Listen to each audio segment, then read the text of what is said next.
You are the legal stamp. I want to welcome you once again on another part on our video, as I had earlier promised you.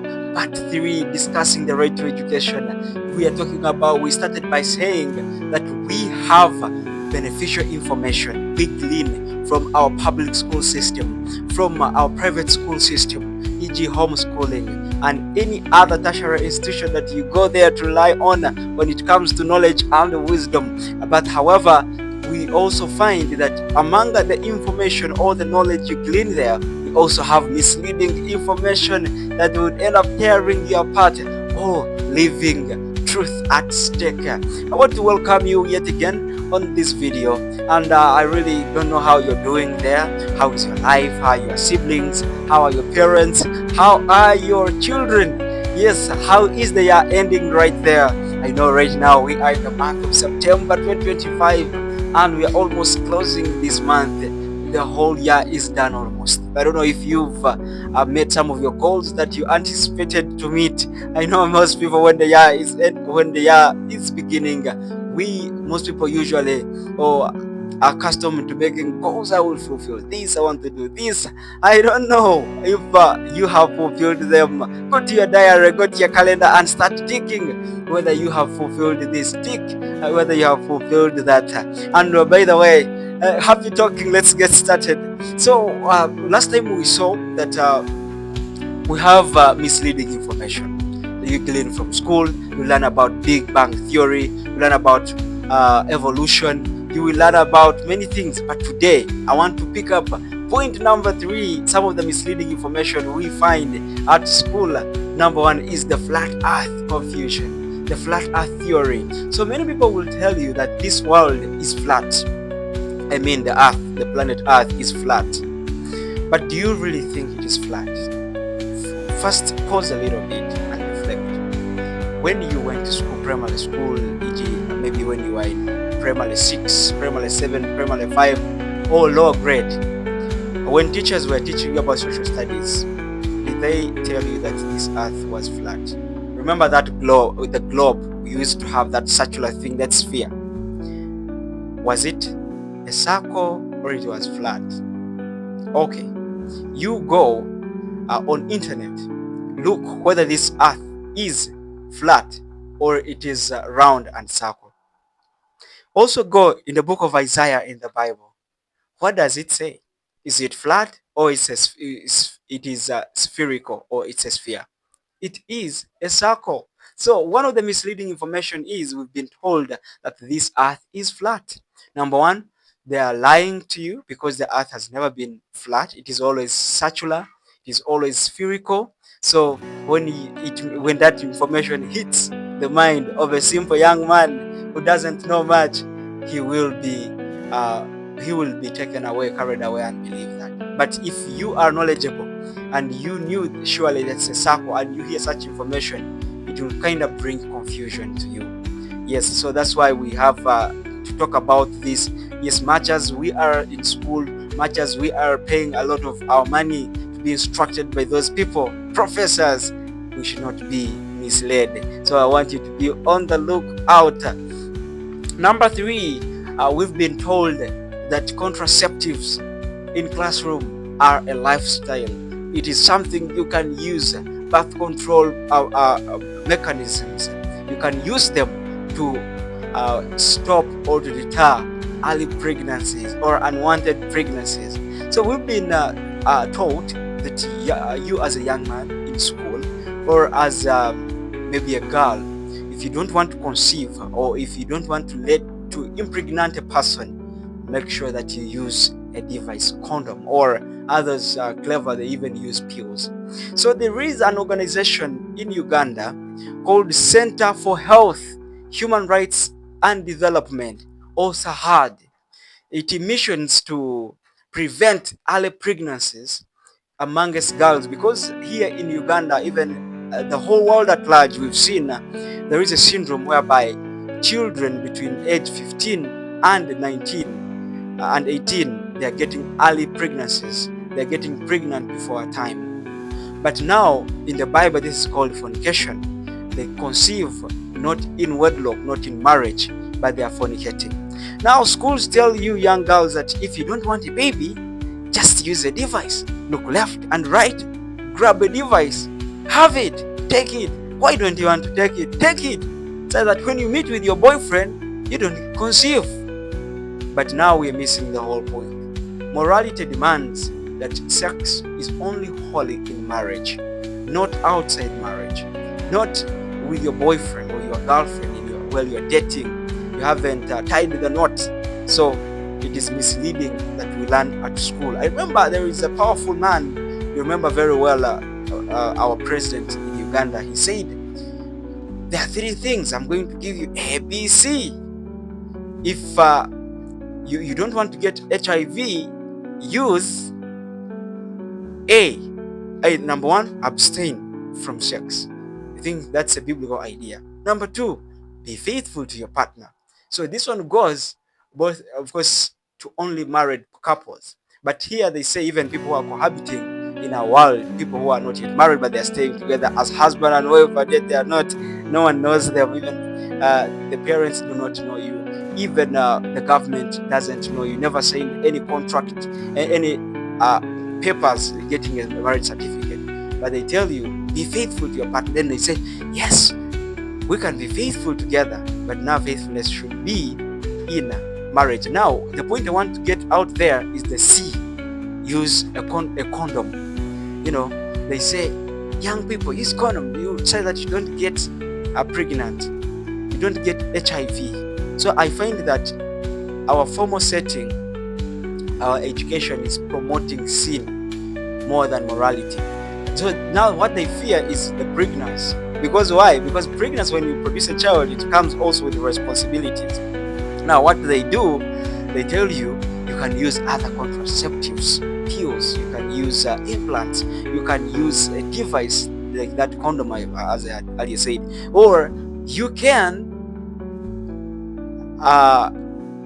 others say abortion, you can even abort, but those are not good or are satanic. Pro-choice. You can choose to have a baby or not. It's your body. You do whatever you want with it. No. So we are missing a point that in school they have not condemned fornication. Rather, they have promoted it because they have come up with devices that prevent a birth or early pregnancies. Now, another thing, another misleading information we shouldn't go without mentioning is success is wealth. When they define success, they tell you that success is based on materials. You ask a little girl or a little boy, maybe age 3 or 4, what do you want to become in future? I want to become a lawyer. I want to become rich. I want to drive Benz. I want to drive beautiful cars. I want to build that mansion. I want to be a lawyer, a doctor. I want to be a pilot, you know.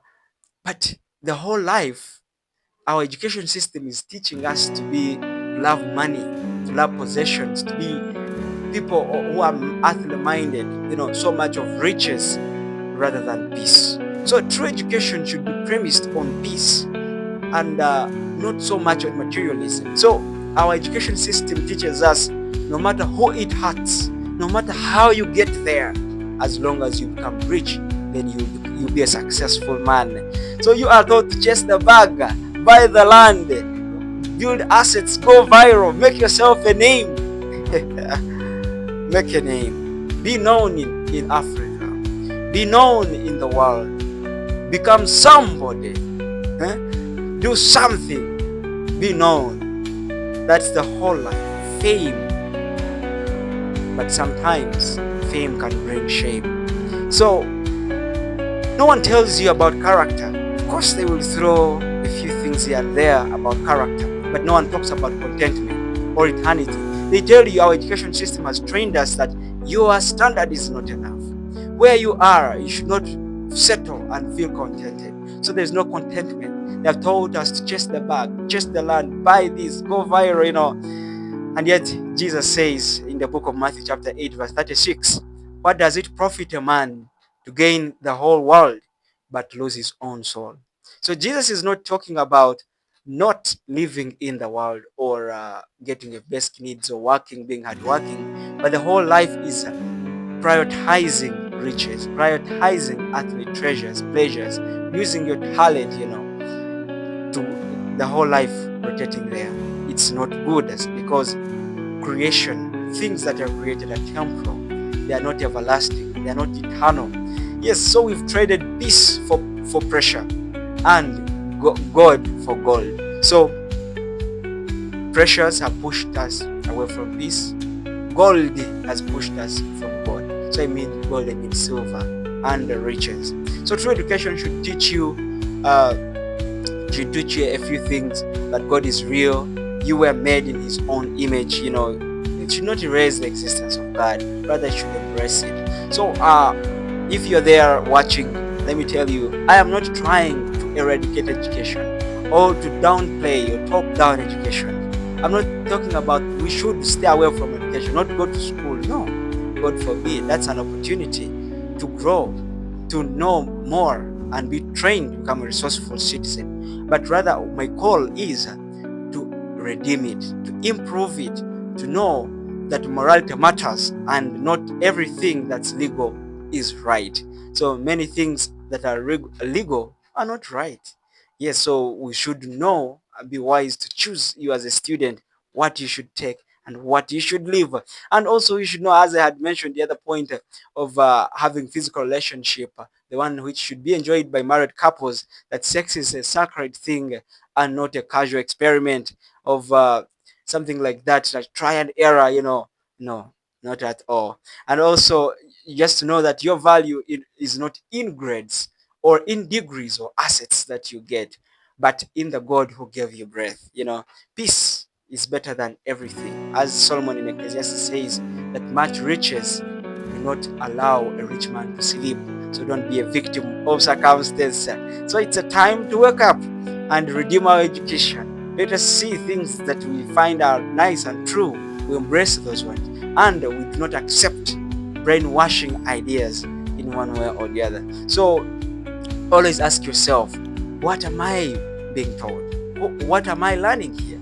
And who benefits it if I believe it? Always know, if they are teaching you something, at the end of the day, who benefits if you believe it? If it is misleading, it is going to be destructive, and the repercussions are very bad. Imagine there is a truck which is crossing, then as it is coming very swift, then you pass by, you want to cross the road, it will hit you and it will break into pieces. That is the natural law. So also when you cross, let's say you indulge yourself in contraceptives, swallowing pills, doing implants, which is not something that God has provided or to control a birth, then what will happen? You'll end up getting cancer, you'll end up dying. Or if you try to abort, you'll end up dying with that baby. Why?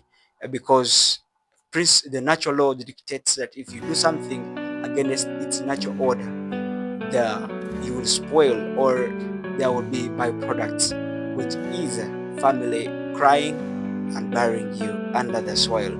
So if education pushes you away from God, if it teaches you that sin is normal, you need to reject that portion. If it tells you to doubt your identity, please, if they tell you to doubt your identity, they tell you beautiful people, handsome people are the most successful people, but they don't never tell you that peaceful people who know God, who are morally right, who have ethical morals, are the successful ones. Then you have it wrong. If education trains you to chase money but never peace, that's not education. Rather, it is indoctrination. Yes, that's all I wanted to know, that my brothers and sisters out there who are watching this video. The right to education is sacred, and but only when it teaches the truth. If this has spoken to you, then it's nice to be alert, be vigilant, be as wise as a serpent and as harmless as a dove. Above all, don't let the world educate your mind at the cost of your soul. If this message spoke to you, don't scroll away in silence. Just press the like button. Just share with your friend. And if you haven't subscribed and you're a new viewer, kindly subscribe. Leave a comment. And this is the Legal Stamp, where we harmonize the law, modern laws, with the biblical principles to come out with what is the right thing. People have lost hope. People have lost trust in the government, in our human government, in our civil government because they think the Bible and our modern laws or our civil government, they never mix, forgetting all those are instruments of God when He is stretching forth His righteousness. Remember, the Bible says in Romans 13 that the government does not carry the sword in vain. So if you commit a crime, you'll face the wrath of the law. They'll take you to the magistrate. They'll take you to the high court. They'll take you to the court of appeal, constitutional court, and at worst, you can even be in the Supreme Court or even exterminated. Yeah. So that's all I wanted to share with you. Have a blessed day or a blessed night there, wherever you are. I wish you the best. I remain as Elias. Catch up in the next video. Bye bye.